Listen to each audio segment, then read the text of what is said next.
Fatin adalah seorang pelajar universiti yang gemar belajar hingga lewat malam. Malam itu, kampus sudah sunyi, hanya lampu jalanan yang berkelip-kelip di luar tingkap. Fatin memutuskan untuk pergi ke bilik air sebelum tidur.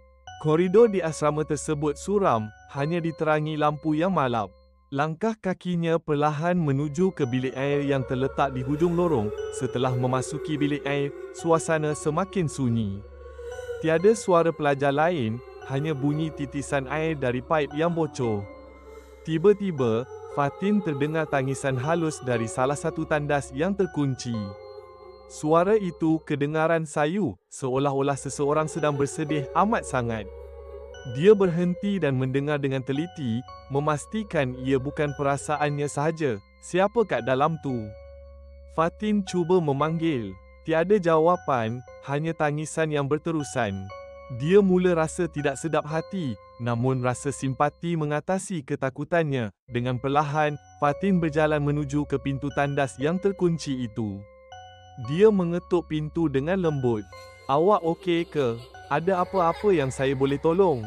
Namun, tiada balasan selain tangisan yang semakin jelas, dan kedengaran seperti seseorang tersedu sedan. Fatin menunduk, cuba melihat ke bawah pintu tandas untuk memastikan ada orang di dalam. Tapi, tiada kaki. Lantai di bawah pintu itu kosong. Jantung Fatin berdegup kencang. Dia berundur sedikit, tetapi tangisan itu semakin kuat, semakin dekat, seolah-olah seseorang sedang menangis di belakang pintu yang terkunci. Peluh dingin mula merembes keluar di dahi Fatin. Dia terasa seram sejuk, bulu romanya meremang. Tangannya menggigil ketika cuba meraih pintu tandas sebelah, tapi sebelum dia sempat melakukan apa-apa, tangisan itu berhenti serta-merta. Sunyi, Fatin terdiam, dan dalam kesunyian itu, pintu tandas terkunci tadi berbunyi seperti perlahan-lahan dibuka. Jantungnya seolah-olah berhenti berdetak. Tanpa menunggu lebih lama, Fatin berlari keluar dari bilik air. Dia hampir terjatuh ketika mencapai pintu keluar. Setelah sampai di bilik, dia mengunci pintu dan cuba bertenang. Namun, malam itu, Fatin tidak dapat tidur. Bayangan tandas terkunci itu menghantui fikirannya, dan suara tangisan itu terus berulang-ulang di telinganya. Malam itu terasa lebih panjang dari biasa.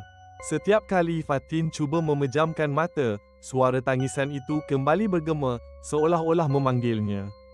Namun, kali ini lebih jelas dan dekat, seperti tangisan itu datang dari dalam biliknya sendiri. Jantung Fatin berdegup kencang. Walaupun dia cuba meyakinkan dirinya bahawa itu hanyalah ilusi, dia tidak dapat menolak perasaan seram yang semakin membelenggu. Tiba-tiba, bunyi halus seperti tapak kaki kedengaran di lantai bilik.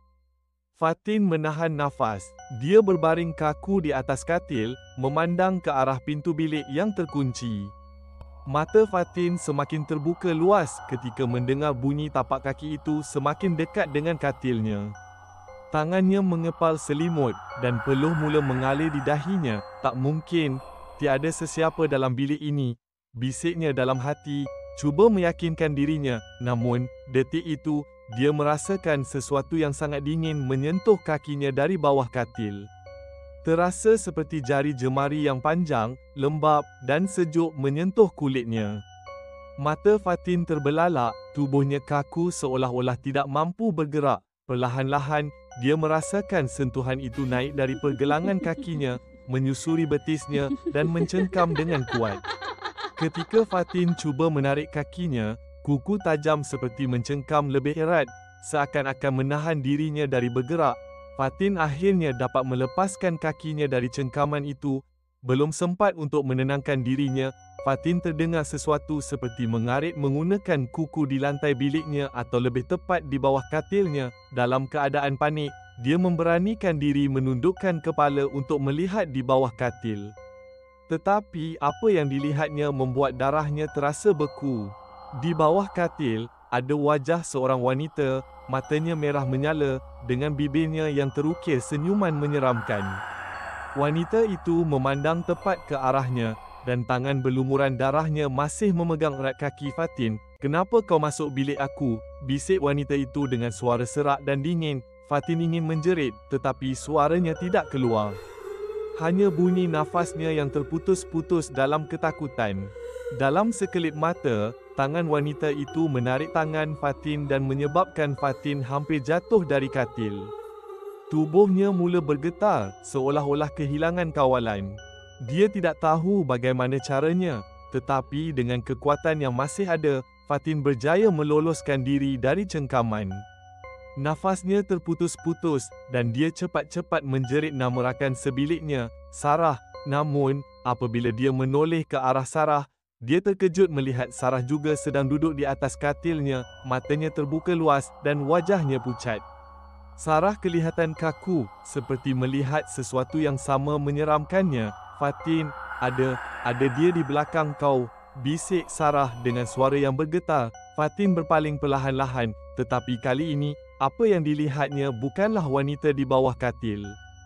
Bayangan gelap itu sudah berdiri di sisi katilnya, dengan wajah yang sama, senyuman seram, dan mata merah menyala. Dengan sekelip mata, bilik itu kembali sunyi. Suara tangisan yang mereka dengar sejak awal tiba-tiba berhenti.